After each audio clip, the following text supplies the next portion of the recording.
এক দস্যু ছিল, তার নাম ছিল দস্যু রত্নাকর। সে মানুষকে মারে বেড়াতো। সেই দস্যু রত্নাকর সেই মানুষের রক্তটা লেথ, তারপরে মাথায় টিকলি কাটত। তারপরে একদিন ব্রহ্মা আলো দিয়ে বলছে যে ওই দস্যু রত্নাকরকে, এই যে দস্যু রত্নাকর, তুমি যে এই যে মানুষকে মেরে বেড়াচ্ছ, তাহলে তো এটা তোমার পাপ হচ্ছে। তারপরে দস্যু রত্নাকর বলল যে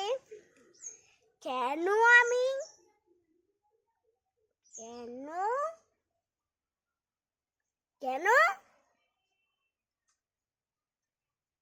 আমার পাপের ভাগটা সবাই নেবে না, কেউ তোমার ভাগটা নেবে না। আগে তোমার মাকে শোধাও, তোমার বাবাকে শোধাও, তোমার বউকে শোধাও। তারপর গেল আমার বাবার কাছে। বাবা, তুমি যে এই যে খাচ্ছ, তুমি কি আমার পাপের ভাগটা তুমি নেবে? কেন নেব? আমি নেব না। কেন? তুই যে আমাদেরকে এসে খাওয়াচ্ছিস, তাহলে তো তোর এটা দুঃশাসন হচ্ছে। তাহলে তুই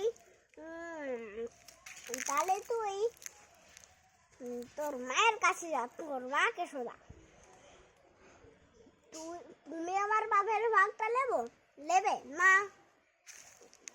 তারপরে বউয়ের কাছে গেল, বউ তুমি আমার বাপের ভাগটা নেবে না। সবাই তো বলছে যে আমার বাপের ভাগটা নেব না, তাহলে কি হবে? তারপরে দস্যু রত্নাকর মারা পড়ল।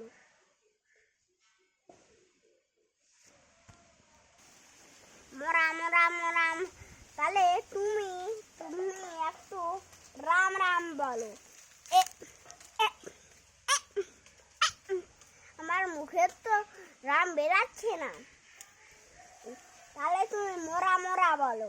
মরা মরা মরা মরা মরা মরা মরা মরা মরা মরা মরা মরা মরা মরা মরা মরা। তারপরে বাল্মীকি হয়ে গেল।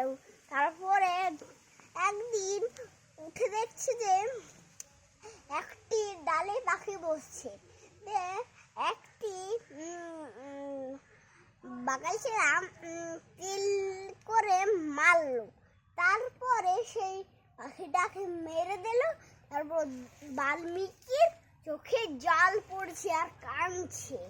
তারপরে রামায়ণের গল্প লিখতে শুরু করলো। এটা দারুণ হলো।